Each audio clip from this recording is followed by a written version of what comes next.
Got a quick trick for you for a dolly when you want to unlatch it.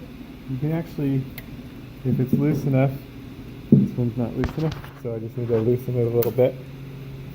But this will save you a little time, so I just loosened it one turn here. And you can actually take this, a lot of you guys probably know this already, but you can flip it and that unlatches it. Now it's unlatched. So once it's latched, you can take it, you can flip it, just turn it sideways, and then you can get it. Okay, quick trick for a dolly, which some of you may know, but some of you might not.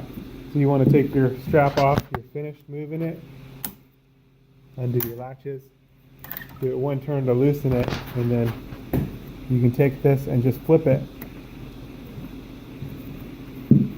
2 turns of loosening, it'll make it a little easier.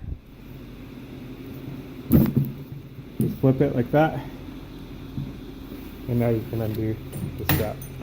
Nice, easy, quick way, speed you up a little bit. Easy deal.